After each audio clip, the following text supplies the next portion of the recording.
박봉주 판사, 왜 법을 어겼는지.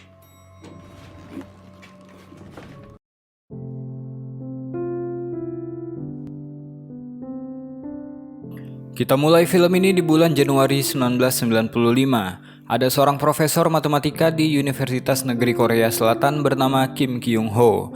Dia adalah seorang dosen yang berdedikasi tinggi dan sangat idealis serta disiplin. Waktu itu karirnya dipertaruhkan setelah dia terlibat konflik dengan pihak kampus karena rektor dan dosen lain ingin mengubah nilai-nilai ujian mahasiswa supaya memenuhi standar kelulusan.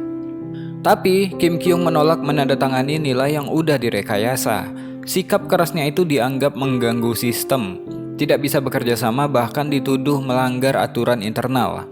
Akibatnya, Kim Kyung dipecat secara sepihak oleh pihak universitas. Dia merasa keputusan itu tidak adil baginya. Sampailah dia pindah ke Amerika dan mengajar di sana. Di tahun 2005, pemerintah Korea Selatan mengeluarkan undang-undang baru yang memungkinkan staf pengajar kampus yang dikeluarkan karena bukan masa jabatan bisa punya kesempatan untuk mengevaluasi ulang. Jadi dia pun mengajak istrinya yang bernama Nayong untuk kembali ke Korea Selatan. Sebenarnya Nayong gak mau, mengingat apa yang dilakukan pihak kampus padanya, namun Kim Kyung pengen banget kembali ke tanah air. Jadi dia pun mengajukan banding. Waktu itu di ruang sidang, sebenarnya Kim Kyung bisa aja menang. Selain dia adalah matematikawan lokal, selama di Amerika dia juga dianggap sebagai dosen yang berpengaruh. Namun sayang bandingnya ditolak karena hakim yang bertugas adalah teman dari salah satu dosen di kampus. Gak menyerah, Kim Kyung mengajukan banding kembali. Kala itu hakim yang bernama Bong Ju memimpin sidang. Kim Kyung mengatakan kalau pihak kampus menuduh bahwa Kim Kyung gak punya kemampuan sebagai seorang dosen, sedangkan mereka gak pernah menghadirkan bukti yang kuat. Mendengarkan hal itu, Bong Ju berjanji akan menangani kasus ini secara benar. Nayong pun jadi punya harapan yang tinggi pada Bong Ju. Namun ternyata jaksa punya permohonan yang diajukan dan ditandatangani oleh para mahasiswa yang menyatakan bahwa kurangnya kemampuan Kim Kyung sebagai seorang dosen. Kim Kyung tahu kalau itu adalah bukti palsu yang dihadirkan oleh kampus. Jadi dia ingin mahasiswa dihadirkan sebagai saksi. Seharusnya Bong Ju mengabulkan permohonan tersebut, tapi dia malah memutuskan langsung bahwa Kim Kyung memang gak kompeten hanya lewat pernyataan mahasiswa tersebut. Usaha banding Kim Kyung untuk memulihkan jabatannya pun ditolak kembali. Kesal dengan hukum yang tidak adil, jadi pada tanggal 15 Januari 2007, Kim Kyung menunggu di sebuah tangga. Berbekal sebuah senapan panah otomatis, dia pun menyiapkan senjata itu untuk dia pakai. Ternyata tempat itu adalah apartemennya Bong Ju. Dia sengaja menunggu Bong Ju pulang untuk memberikan pelajaran. 박봉주 판사, 왜 법을 어겼는지. Karena kejadian itu, dia pun ditangkap. Namun Bong Ju berhasil selamat. Kim Kyung pun jadi berita utama di media. Motifnya udah jelas, bahwa dia nggak puas dengan putusan hakim hingga dia dendam dan menunggu hakim pulang ke rumahnya. Dia pun mendapatkan ancaman yang berat karena udah menyerang seorang hakim. Setelah suaminya ditangkap, Nayong mencari pengacara yang bagus untuk Kim Kyung. Pilihan pun jatuh pada pengacara Park Jun. Dia adalah pengacara yang pernah membela seorang profesor yang diberhentikan secara sepihak oleh kampusnya. Park Jun awalnya menolak, tapi karena Nayong memohon, jadinya Park Jun ingin mengetahui dulu duduk permasalahannya. Karena Kim Kyung bukan hanya seorang akademisi yang dipecat dari kampus, tapi saat ini dia juga menjadi tersangka percobaan pembunuhan kepada seorang hakim. Jadi Nayong pun kemudian menceritakan semuanya dari awal. Setelah mendengarkan ceritanya Nayong, Park Jun pun meminta maaf karena jika dia mengambil kasus ini, mungkin dia nggak akan bisa berusaha dengan baik. Manajernya yang bernama Lee mengatakan, kasus ini akan mendapatkan perhatian yang besar. Jika Park Jun menang, dia akan sukses. Tapi jika dia kalah, Park Jun tetap akan terkenal. Tapi Park Jun tetap nggak mau karena kasus ini pasti nggak ada duitnya. Sebenarnya dulu, Park Jun bisa dibilang seorang pengacara aktivis. Tapi semenjak dia punya 2 anak dan istrinya sering menuntutnya memberikan uang bulanan, dia pun berubah menjadi pengacara yang lemas yang lagi berjuang melawan kesulitan keuangan keluarga. Keesokan harinya, Park Jun mendatangi temannya sesama pengacara di pengadilan. Dia dikasih job untuk mengurus kasus penipuan. Karena hakim yang ditugaskan pernah satu sekolah dengan Park Jun, jadi harusnya dia gampang menang. Untuk kerjaan ini, dia pun dikasih uang muka yang bisa membantu kesulitan ekonominya. Ketika akan pergi, dia pun melihat Na-yong di lorong. Park Jun awalnya ingin menghindar, tapi dia memutuskan untuk pergi ke ruang sidang di mana sidang ke-7 atas kasus Kim Kyung digelar. Di sana, Bong Joon yang kebetulan jadi saksi. Dia menceritakan kejadian ketika dia di depan lift. Di kejadian itu, Bong Joon menceritakan anak panah tertancap di perut kanannya, kemudian dia berhasil memberikan perlawanan dan mencabut anak panah tersebut dari perutnya dan menyerahkan panah yang bengkok itu kepada supirnya. Pengacara Kim Kyung lalu bertanya, gimana bisa panah yang dicabut dari perutnya itu punya ujung yang tumpul? Bong Joon mengatakan dia nggak mengetahui hal itu. Kim Kyung mengatakan kalau Bong Joon memberikan kesaksian yang bohong. Karena pengacaranya kurang tanggap, jadinya Kim Kyung waktu itu berperan sebagai pengacara untuk dirinya sendiri. Dia juga langsung menyinggung kesalahan Bong Joon ketika dia memimpin sidangnya dulu, bahwa dia nggak menjunjung prosedur persidangan untuk berpegang pada prinsip kebenaran dan integritas. Hakim pun menegur Kim Kyung karena pertanyaannya nggak berkaitan dengan kasus yang lagi disidangkan. Tapi Kim Kyung bersikeras, apa yang dia tanyakan adalah faktor penentu dari kasus ini. Jika saja Bong Joon memberikan persidangan yang adil, kejadian ini nggak akan pernah terjadi. Tapi hakim menganggap itu tetap aja nggak berhubungan. Kim Kyung pun mengajukan keberatan dan menolak persidangan ini. Selain itu, dia juga memecat pengacaranya. Sementara di bangku penonton, Park Jun mengenali seorang wartawan di sampingnya. Ternyata itu adalah temannya semasa SMA dulu, wanita bernama Jang Eun. Selesai sidang, mereka pun kemudian janjian untuk minum. Tapi waktu itu Na-yong memanggil Jang Eun. Akhirnya Park Jun ketemu juga dengan Na-yong. Ketika lagi minum bareng, Jang Eun bertanya kenapa Park Jun gak mengambil kasus ini. Park Jun berusaha realistis. Orang bodoh mana yang menembak seorang hakim dengan panah? Lagi asik ngobrol, dia dapat telepon dari temannya. Dia dikabari kalau kasus yang dia berikan tadi pagi dibatalkan. Selain itu, dia meminta kembali uang muka yang dia berikan tadi pagi. Park Jun pun stres berat karena dia nggak bisa pulang bertemu dengan istrinya. Karena dia lagi mabuk dan nggak berani pulang, jadi dia pun memutuskan untuk menginap di motel yang murah. Lain hari, Na-yong berkumpul dengan orang-orang yang memberi dukungan pada Kim Kyung. Bagi mereka, Kim Kyung adalah pahlawan yang berani melawan ketidakadilan pada hukum. Tapi melihat jalannya persidangan, mereka masih bingung pengacara yang tepat untuk membela Kim Kyung yang bisa membantah pernyataan jaksa penuntut dan hakim. Tentu aja Jang Eun langsung kepikiran pada Park Jun. Sebenarnya, Na-yong gak suka dengan kebiasaan mabuknya, tapi mereka gak punya pilihan lain. Jadi setelah dibujuk oleh Jang Eun, ditambah lagi nggak punya klien, akhirnya Park Jun menemui Kim Kyung terlebih dahulu. Dia ingin bicara sebelum memutuskan apakah dia akan mengambil kasus ini atau tidak. Di pertemuan itu Kim Kyung mengatakan bahwa dia udah capek disuruh oleh pengacaranya yang dulu untuk minta maaf dan disuruh menyesal. Padahal mereka tahu Kim Kyung nggak bersalah. Park Jun heran dong, kan jelas-jelas Kim Kyung nembak dengan senjata panah. Kim Kyung membuat pernyataan mengejutkan. Dia gak menembakkan panah tersebut. Kim Kyung tahu hukum. Menurutnya, hukum di Korsel udah bagus dan semua aturan udah dibuat dengan baik. Hukum ibaratnya seperti matematika. Jika pertanyaannya akurat, jawabannya juga udah pasti. Makanya dia ingin mengajari hakim yang melanggar hukum tentang bagaimana menggunakan hukum itu sendiri. Park Jun kemudian menyadari bahwa Kim Kyung adalah pria yang idealis. Dia nggak mau berhubungan dengan cara pikir Kim Kyung yang konservatif, jadi dia pun memutuskan untuk tidak mengambil kasus ini. Park Jun kembali mabuk-mabuk lagi. Jang Eun pun kecewa pada Park Jun, padahal dia udah mati-matian membujuk Na-yong. Menurut Park Jun, orang seperti Kim Kyung nggak butuh pengacara. Di waktu itu Park Jun dapat telepon dari manajer Lee bahwa dia diingatkan untuk datang ke persidangan pagi nanti. Tapi karena mabuk, Jang Eun mencoba membiarkan Park Jun tidur di mobil. Kemudian ketika pagi, dia mengantarkan Park Jun ke pengadilan. Waktu itu manajer Lee udah menunggunya di sana. Sambil menunggu Park Jun bekerja, manajer Lee pun ngopi bareng Jang Eun. Waktu itu manajer Lee menceritakan kalau sikap Park Jun berubah dari pengacara aktivis menjadi pengacara bermental tapai semenjak tahun 2001 ketika aksi buruh. Park Jun pernah ikut turun membela hak-hak buruh. Namun karena terjadi bentrokan, dia juga hampir menjadi korban aparat. Dia selamat hanya karena dia dikenali sebagai pengacara.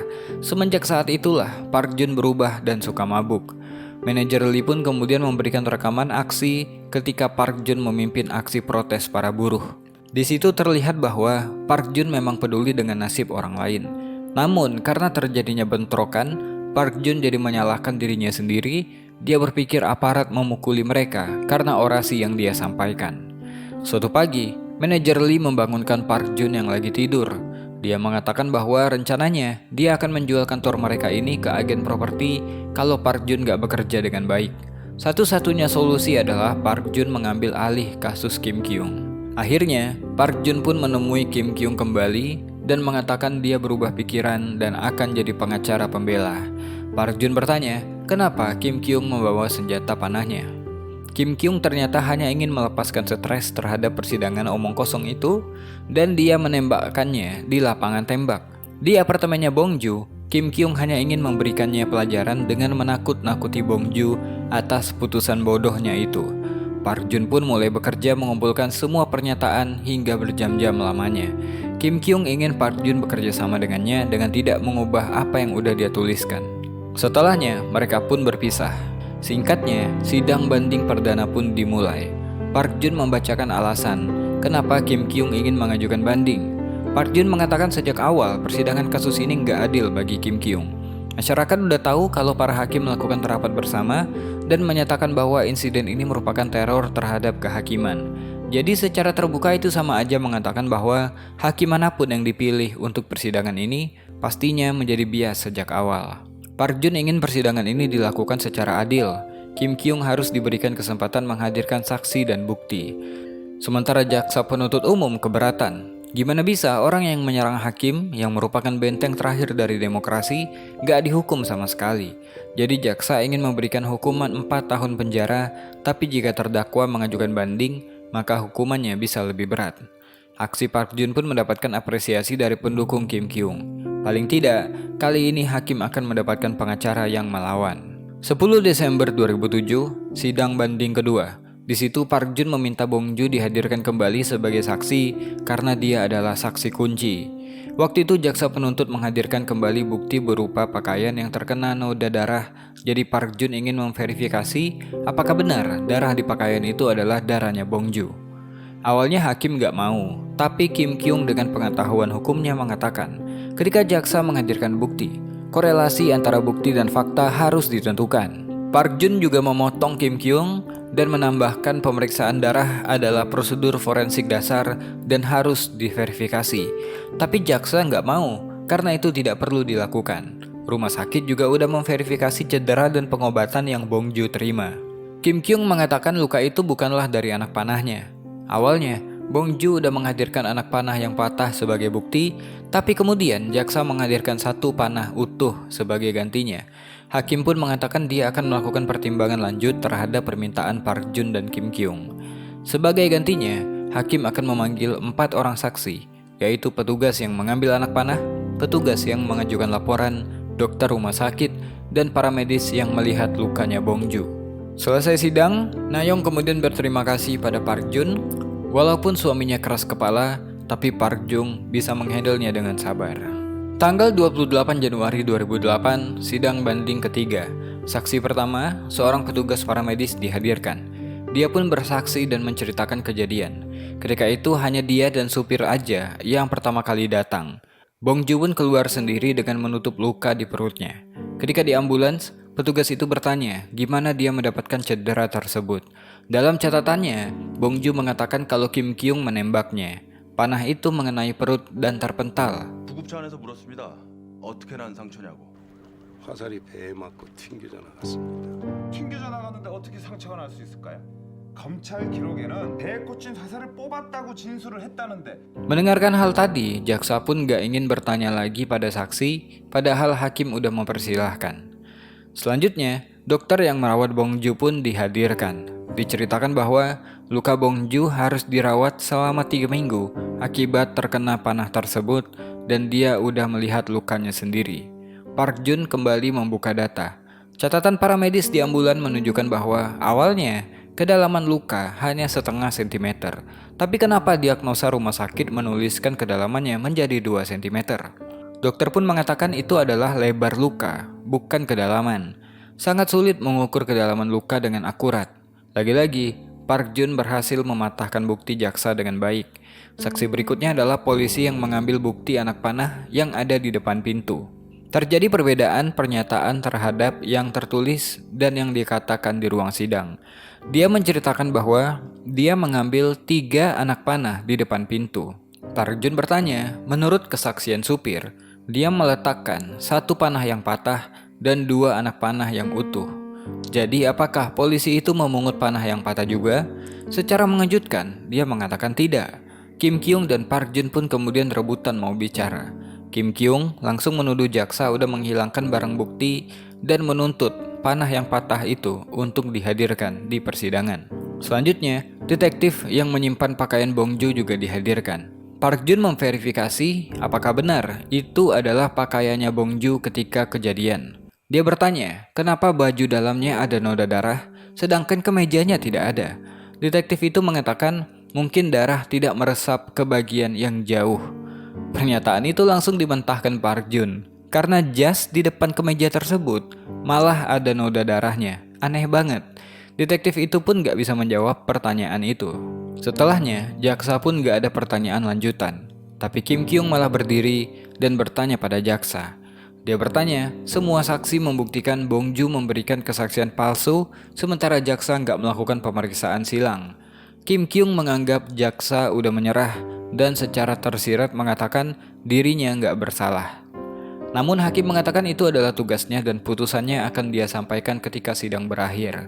Tapi Kim Kyung udah capek mendengarkan hakim memberikan pernyataan yang mengambang dan menyuruhnya untuk naik banding kembali. Kim Kyung ingin kesimpulannya harus disampaikan oleh jaksa di persidangan ini. Jaksa pun disuruh hakim untuk menjawab. Jaksa lagi-lagi mengatakan dia udah merasa cukup dengan bukti yang dihadirkan. Kim Kyung langsung to the point. Jika memang begitu, berarti saksi udah mengkonfirmasi kalau bukti-bukti itu palsu.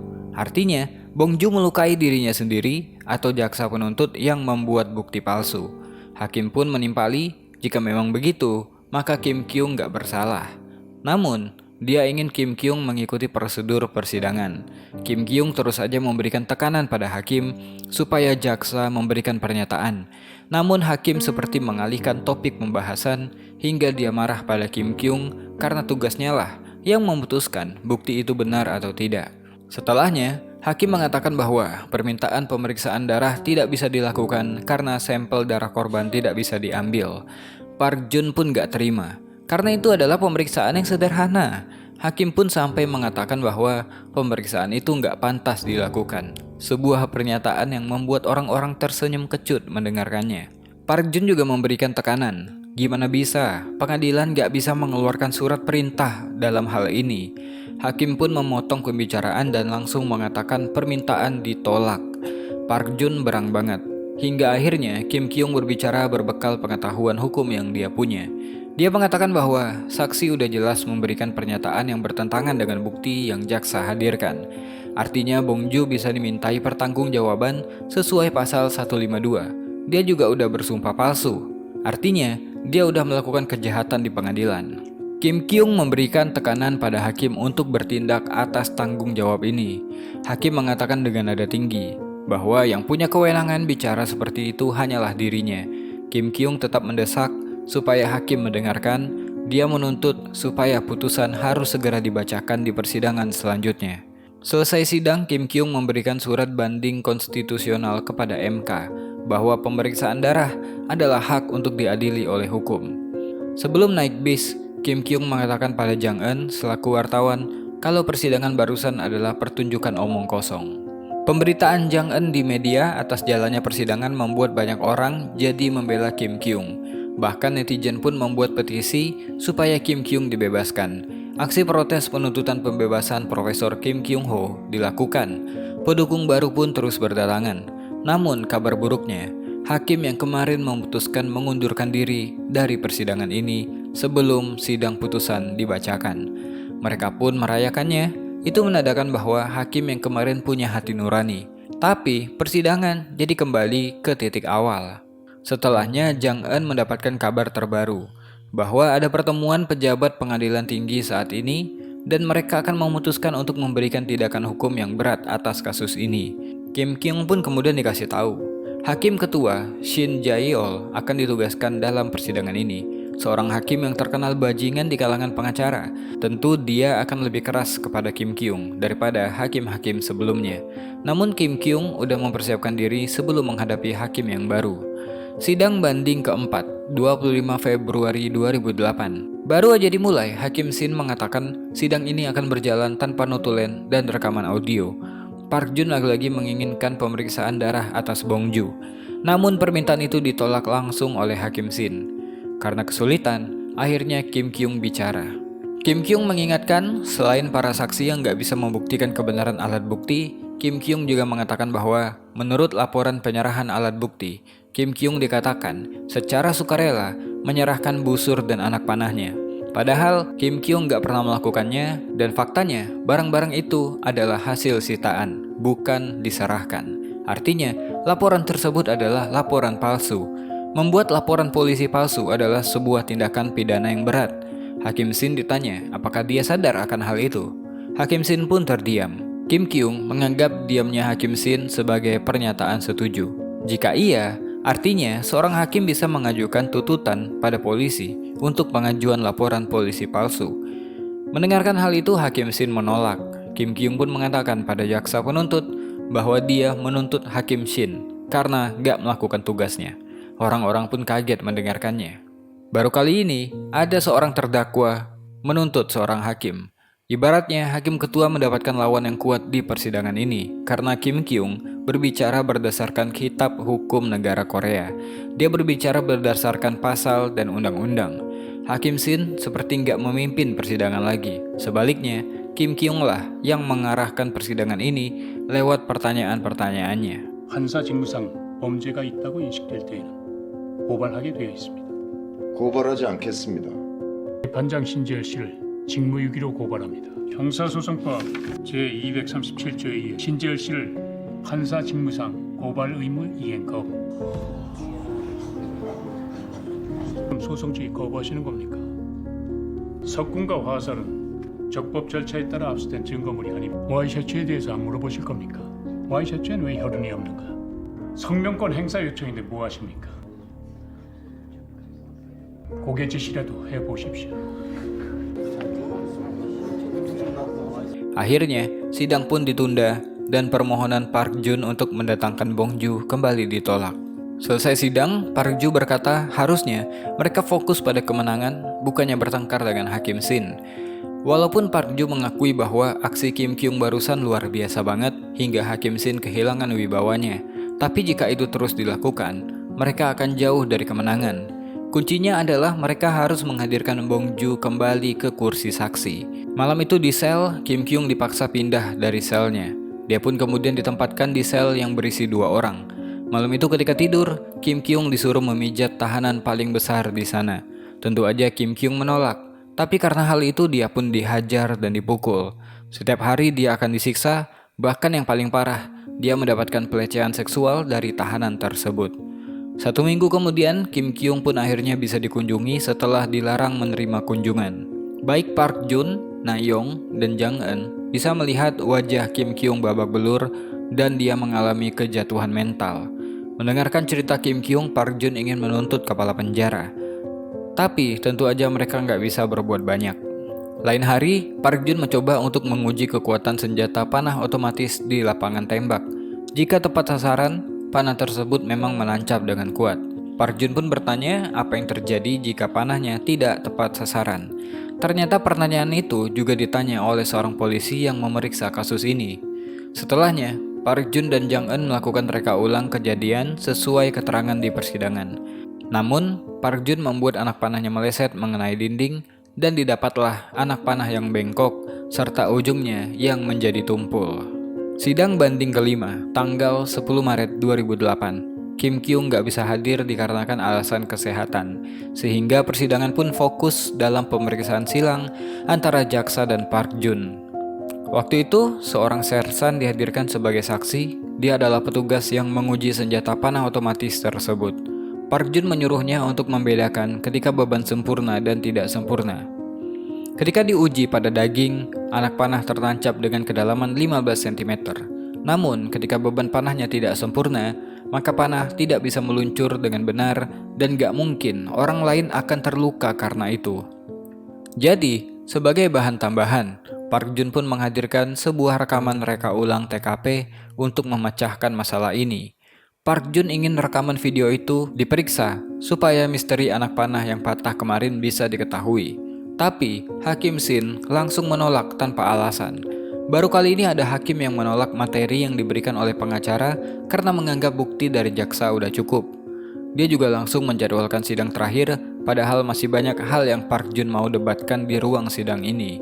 Karena nggak dapat persidangan yang adil, Park Jun membicarakan pembelaannya di depan wartawan. Park Jun juga memberikan kopian dari rekaman yang dia buat kepada para wartawan, berharap mereka semua dapat menyiarkannya di media mereka masing-masing. Untuk menjadi bukti bahwa Profesor Kim tidak menembaknya ke Bongju, namun Bongju menghilangkan anak panah yang hilang karena mungkin dia baru menyadari nggak mungkin dia terluka karena anak panah yang bengkok dan ujungnya yang tumpul. Dia ingin semua yang dia beberkan barusan disiarkan karena dia nggak mendapatkan kesempatan untuk membicarakan hal ini di ruang sidang. Berkat Park Jun, Kim Kyung pun akhirnya bisa keluar dari sel neraka yang kemarin. Kepala sipir yang kemarin nggak bisa dituntut karena dilindungi oleh pihak penjara, tapi paling tidak dia nggak akan muncul lagi karena takut dituntut oleh mereka. Park Jun kemudian mengabari Hakim Shin nggak akan bisa menutup sidang nanti, karena bukti hasil tes anak panah yang Park Jun buat masih harus dibahas. Ditambah lagi, akan ada bantuan dari media yang menayangkan berita mereka. Sementara itu di kantornya, Jang Eun selesai menyusun draft berita untuk kantor medianya, tapi bosnya mengatakan Jang Eun harus membuang kasus ini karena kantor mereka mendapatkan tekanan dari kantor kehakiman dan bosnya takut ini akan merepotkan mereka. Jang Eun pun gak percaya dengan keputusan bosnya. Ketika makan siang, Park Jun bersiap-siap melihat berita siang di TV, tapi gak ada satupun media yang memberitakannya. Jadi dia pun mencoba menelpon salah satu wartawan, ternyata gak cuma Jang Eun, media yang lain juga mendapatkan tekanan yang sama. Park Jun kecewa banget, padahal itu bisa menjadi senjata tambahan untuknya melawan Hakim Shin. Jang Eun pun sampai-sampai ingin mengundurkan diri dari kantornya, sedangkan Park Jun berencana akan bergabung dengan Kim Kyung di penjara karena dia nggak akan mengalah melawan Hakim Shin. Singkatnya, mereka pun kemudian berangkat menuju sidang terakhir. Di dalam mobil, Park Jun menelpon istrinya. Dia mengatakan mungkin dalam sidang kali ini dia akan ditangkap dan masuk penjara karena dia berencana akan membuat keributan kecil. Dia pun ingin istrinya menjaga anak-anak selagi dia ditahan. Sidang banding terakhir pun dimulai. Park Jun langsung bertanya kenapa materi rekamannya tidak boleh diputar, padahal itu adalah haknya sebagai pengacara pembela. Tapi Hakim Shin seenaknya mengatakan kasus ini berada dalam situasi yang berbeda. Walaupun Park Jun meminta Mosi memutarkan rekaman, Hakim Shin tetap menolak. Kim Kyung pun kesal. Dia mengatakan hakim sebelumnya tidak bersikap seperti Hakim Shin, hingga mereka pun mengundurkan diri. Kim Kyung kemudian mengajukan mosi untuk menentang Hakim Shin. Karena hal itu, dia pun keluar dari ruang sidang. Hakim Shin pun tetap melanjutkan persidangan, tapi Park Jun juga keluar dari ruang sidang supaya membuat persidangan gak bisa berjalan karena gak ada pengacara pembela. Tapi lagi-lagi pengadilan gak peduli dan akan menyewa pengacara negara untuk menggantikan Park Jun dan tetap menjalankan persidangan. Mereka akan tetap mengakhiri persidangan hari ini.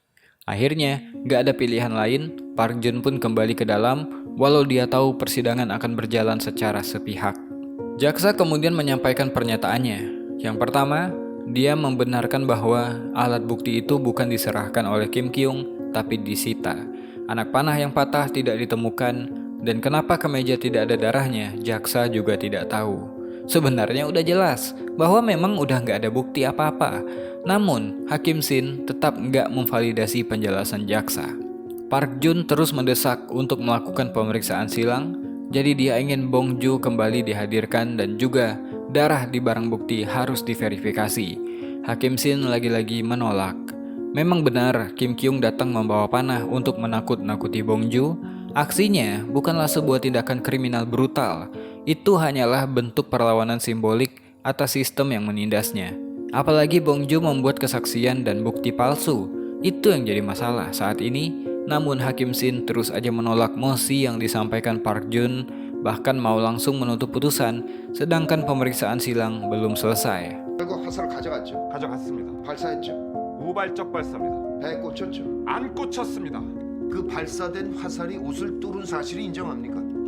전혀 아닙니다. 옷에 묻어있는 피는 뭡니까? 그 피에 대해서 알아보자고 혈흔 감정 신청하지 않았습니까? 그걸 기각시켜놓고 왜 저에게 물어봅니까? 이렇게 끝내서는 안 됩니다. Masyarakat yang menonton pun sampai kesal dan menghina persidangan karena sidang berjalan seperti omong kosong. Bong Joon selalu aja dilindungi. Sikap Hakim Sin benar-benar membuat publik yang menyaksikan menjadi berang. Hakim Sin pun dilempari telur busuk oleh mereka. Sedangkan Park Jun, dia udah siap-siap juga ingin melempar botol air pada Hakim Sin. Ketika suasana makin ricuh, Jang Eun pun mencegah hal bodoh yang akan dilakukan oleh Park Jun. Hakim Sin kemudian menutup persidangan dengan menyuruh jaksa membacakan tuntutannya. Jaksa menuntut 4 tahun penjara, sedangkan Park Jun dalam pernyataan terakhirnya, dia mengingatkan semua bukti yang dihadirkan tidak satu pun menunjukkan bahwa Kim Kyung bersalah. Park Jun yakin Kim Kyung harusnya dibebaskan, tapi hakim tetap menghukumnya karena untuk mempertahankan otoritas pemerintah. Harusnya sistem peradilan di Korea bisa lebih masuk akal. Kim Kyung bukanlah ancaman untuk konstitusional Korea Selatan, melainkan sistem peradilan itu sendiri. Ini adalah bukti sistem arogansi peradilan dan publik nggak akan lupa dengan kasus ini. 지열 재판장님, 부끄러운 줄 아십시오. 재판은 이렇게 끝나겠지만 그 부끄러움은 영원히 남을 것입니다. Akhirnya, sidang banding itu pun ditolak. Namun, Park Jun berencana akan mengajukan banding ke Mahkamah Agung. Untuk evaluasi pemerintah, Kim Kyung menuliskan petisi apabila hakim tersandung sebuah kasus, maka sesama hakim tidak boleh memimpin persidangannya. Kim Kyung pun berterima kasih pada Park Jun dan dia akan menghadapi hukuman ini sebagai bukti bahwa inilah wujud sistem peradilan Korea yang masih harus dibenahi. Akhirnya Kim Kyung ditahan di penjara Ansan. Waktu itu para tahanan akan dipermainkan oleh para sipir. Namun hanya Kim Kyung yang gak mau melakukan hal itu karena itu adalah pelanggaran hak asasi manusia. Kim Kyung gak takut dengan sipir. Dia malah mengajari hukum pada sipir hingga keadaannya berbalik. Para sipir malahan jadi takut kepada Kim Kyung. Film pun selesai. Setelah menjalani 4 tahun hukumannya, Profesor Kim Kyung Ho melanjutkan perjuangannya melawan kehakiman. Dia saat ini menjadi pengacara untuk para buruh. Film ini menyampaikan pesan bahwa keadilan sejati tidak selalu datang dari sistem hukum yang ada, terutama jika sistem tersebut telah tercemar oleh kepentingan dan kekuasaan. Melalui kisah seorang profesor yang teguh mempertahankan integritas meski harus menghadapi pemecatan, kriminalisasi, dan ketidakadilan, film ini mengingatkan kita bahwa keberanian untuk melawan sistem yang korup seringkali menuntut pengorbanan yang besar. Tapi, justru dari keberanian satu orang yang gak mau tunduk pada ketidakadilan, harapan akan perubahan bisa muncul. Film ini menegaskan bahwa hukum tanpa nurani hanyalah bentuk kekerasan yang dilegalkan, dan sikap diam terhadap ketidakadilan sama aja dengan menjadi bagian darinya. Mungkin itu aja buat video kali ini. To be continue, jangan bosan jadi orang baik.